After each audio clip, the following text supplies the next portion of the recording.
Hello everyone, I am Dr. Amir Mehboob, Assistant Professor, Department of Management, the Bhopal School of Social Sciences. Today, I am here with all of you with a session on an important topic of my subject Marketing Management, which is taught in both BBA and BA Management classes.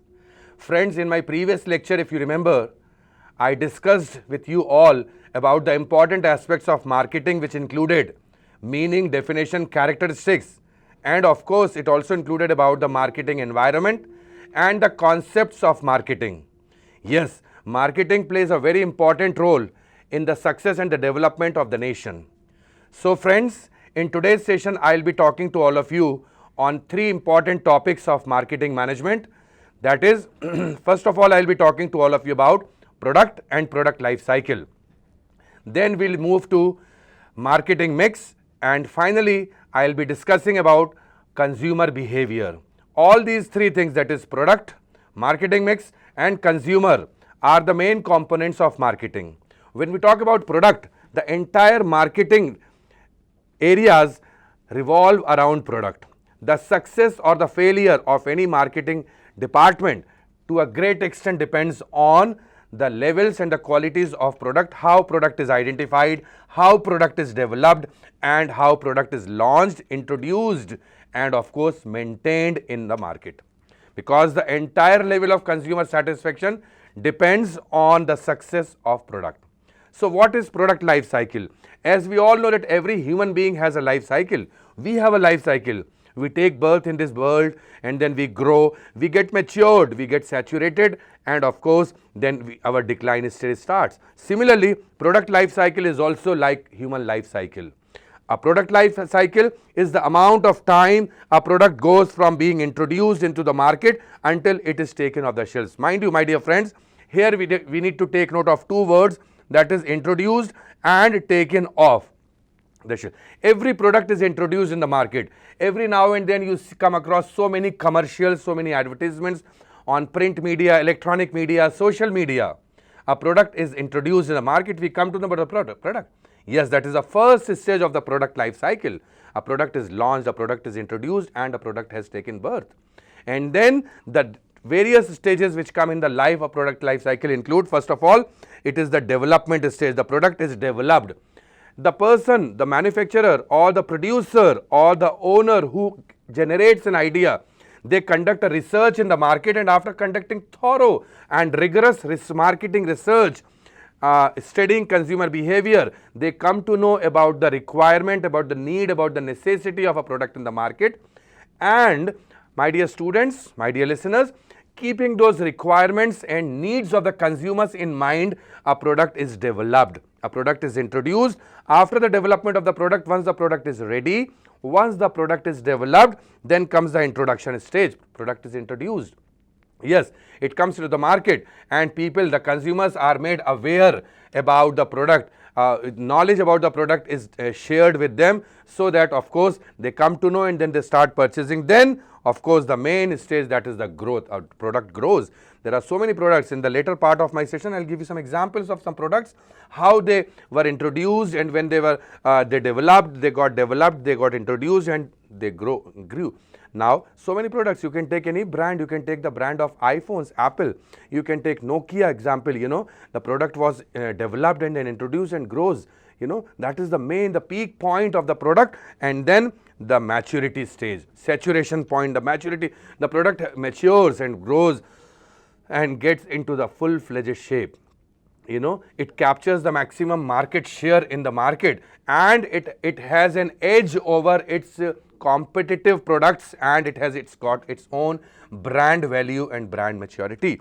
Then comes the saturation point, which is the last stage of growth, and from there onwards there is no there is no possibility or no scope of growing further. And finally the decline stage in the product life cycle, which when the need and the requirement and the desire comes on declining, the product declines. These are the various stages in the product life cycle, which starts with the development, stage, then comes the introduction stage, the growth stage, maturity, saturation, and the decline stage. So when we talk about the introduction, a lot of products continue to remain in prolonged maturity. There are so many products you see, they were introduced, they were launched, and they have remained in the maturity stage for a long time. On the contrary, some products could not maintain and they declined, and finally death occurred to them. You can take the example of I have given the example of typewriters, VCRs, electronic vehicles. So many products, like the perfect example is of Nokia phones, which was so much in demand and which captured almost 96% of the market share. They reached to their maturity stage, saturation stage, but they could not maintain there for a long time, and finally decline stage came, and now we see Nokia is no more in the market. Now, some products which are in the maturity and saturation stage nowadays are the electronic vehicles, which are very much in demand, but the manufacturers and the owners of these vehicles will have to be very careful and will have to maintain the saturation, the maturity, and the growth, maturity and saturation, so that they do not face the decline stage and they survive for a long time. So this is how the chart or the diagram of a product life cycle looks like. It looks like a hat or a lump of a camel, starting with the introduction, which is the sales period, then comes the growth, then comes the maturity, and finally the decline stage. It comes like this, the product. This is the saturation stage where the product has reached to its top and to its peak. So there are certain reasons of decline also, and what are the advantages of using product life cycle? Of course, it is very necessary. A product life cycle used to determine how products can be marketed to consumers. What is the consumer needs? What do they desire? What do they look for? When this new product gets established, there is less marketing efforts involved, and when it moves, there are 7 stages. So in a nutshell, we can say there are 7 stages of product life cycle, which is known as PLC. The first stage is the ideation, validation, prototyping. Then comes the marketing stage, the development stage. Of course, I have already explained about these stages. Then comes the launch stage after development, and then improvement. Whenever they find that competitive products or the products of the same nature or the same features are in the market, they keep a close eye on those brands, on those products, and keeping those in mind, they take certain steps to improve. Last but not the least, they find there is a need to collect your feedback from customers. Every now and then we see that marketing agencies or the companies or the organizations, they conduct marketing research. So many people come to consumers and they ask them to fill certain questionnaires or interviews or observation methods, whatever method they are adopting for conducting the research. Based on the results and the analysis and the findings of those marketing research results, they take certain decisions, certain steps to improve and to bring necessary changes, innovations, ideas and improvements in the product, so that it lasts in market for a long time and it does not get washed off and it gets its death. So product life cycle, of course, must be taken care of very sincerely and of course very effectively by the marketers, because no company wants its products to go out of the market. They want to survive, they want to remain there, and of course they don't want their market share to be captured by other competitors. As I gave you the example of Nokia and iPhones and so many other examples, I can give you the products were at their peak and they were at their maturity, growth and saturation points, but they, because of lack of timely decisions, timely innovations, timely timely suggestions taken into consideration, they got removed from the market. Next we move to another important topic of marketing management, that is marketing mix. Yes, the entire concept of marketing is all about marketing mix, which consists of the 4 P's of marketing, that is the product, price, place and promotion. So all the things, all the decisions and all the strategies which are adopted and formulated in marketing, you will see that they are related to product. Right from the generation of the product, development of product, identification of product needs, requirements, to the product growth, product development, product innovation, product development, and of course product planning, strategy formulation, everything about product comes under the first P of product. Then comes to the price. Price is also a very important component of marketing mix. The success or the failure of any marketing firm depends on the pricing. Pricing strategies have to be formulated with great care. Whether it is the monopolistic pricing competition, perfect competition, imperfect competition, oligopoly, whatever pricing policies are adopted, they should be in consideration with the marketing strategies, the geographical areas, the nature of the product, and of course the needs and the requirements of the consumers, because it is the consumers who are the king. In the previous era, when there was the competition was not so tough, it used to be the sellers used to be the king, but now it's the buyers who are the king, because number of buyers are less and the products are more, the brands are more, and prices, of course, we see are very competitive. Then the third P is place and the fourth P is promotion. Place, of course, plays a very important role, and promotion includes all the promotional activities, including from branding, labeling, packaging, after sales services, advertisements, and so on, so forth. So the four P's of marketing mix, as I told you, product, this represents an item. Product is an item or a commodity or a service designed to satisfy consumer needs and wants. Consumer has to be satisfied, and the needs of the consumers and the wants of consumers must be taken into consideration. Then we come to price. Price is the sale price of the product. It reflects what consumers are willing to pay for in return of the services or in return of the product, that item which they are buying. Then comes the placement. Of course, place also plays a very important role when determining. It determines the areas of distribution, the channels of distribution. Then the promotion is, of course, joint marketing campaigns, they are called. Marketing campaigns are very important as far as the marketing management is concerned, as far as the success of the product is concerned.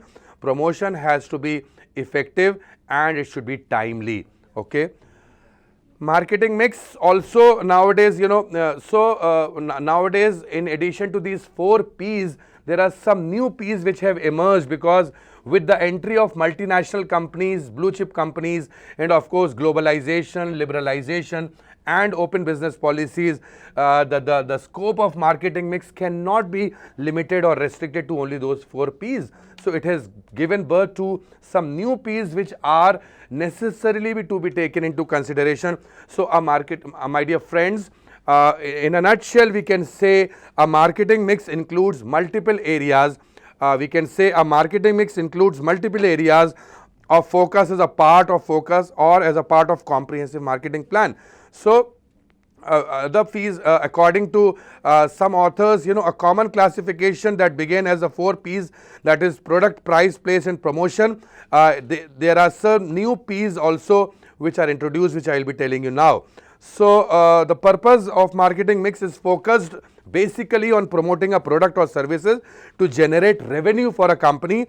On the whole, it integrates key marketing strategies that create brand awareness.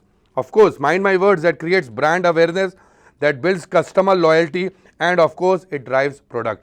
So, my dear students, some more P's, of course, as I told you, product is one of them, promotion, price, place. But now we also have people playing an important role in marketing mix. Then we have process and physical evidence. So these three new P's, that is people, process, and physical evidences, are new additions to marketing because of the changing trends and changing strategies and methodologies and advanced strategies in marketing. So these are the 7 P's of marketing mix. As far as marketing mix is concerned, it is something which is purely related and directed to consumer behavior and consumer satisfaction. As I told you, consumer is the king. So CSAT, that is consumer satisfaction, is a measure on how well a company's products or services and overall customer experiences meet consumer expectations are done, how to what level customers are satisfied. It also reflects your business's health by showing how well your product or services resonate with buyers. There are many benefits of consumer behavior, of course, which include it gains valuable feedback, it determines the areas of improvement, it also helps you in understanding your consumers, it also helps the company to identify the trends, and very important role which is played by consumer behavior, consumer satisfaction is It helps in retaining existing customers, which every company wants. It helps in maintaining customer loyalty. It also reduces bad word of mouth publicity.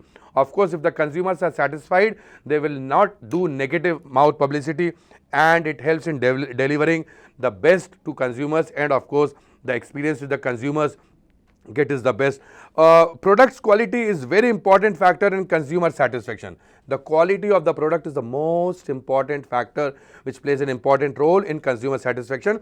If your product is of low quality, customers of course are unlikely to return. They will go back. Your customer service quality might be excellent, but it will mean like if customers don't enjoy your products. So the first and the foremost thing is we should focus on creating a product which which satisfy the customers in all aspects, not only as far as the level of as far as the quality of the product is concerned, but also the price, the place and promotion. It suits their pocket, it satisfies, and of course it gives them perfect satisfaction. So consumer satisfaction can be improved. Consumers can be more satisfied if they become obsessed with customer feedback, by creating a sense of convenience, by delivering fast responses, by listening to their grievances and queries and problems effectively, by giving importance to consumers and making satisfaction a company-wide focus, and of course it leads to empathy.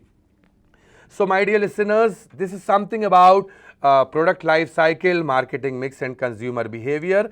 In the next session, I will be coming with some real life examples and some case studies on these three topics, which will surely be eye-openers for all of you, and of course which will surely help enhance and enrich your knowledge on this important subject, marketing management, with regards to product life cycle, consumer satisfaction and marketing mix. Thank you very much. That's all for the day. I'll be back with some more important topics on this platform, and I wish you all the best. Thank you very much and have a good day.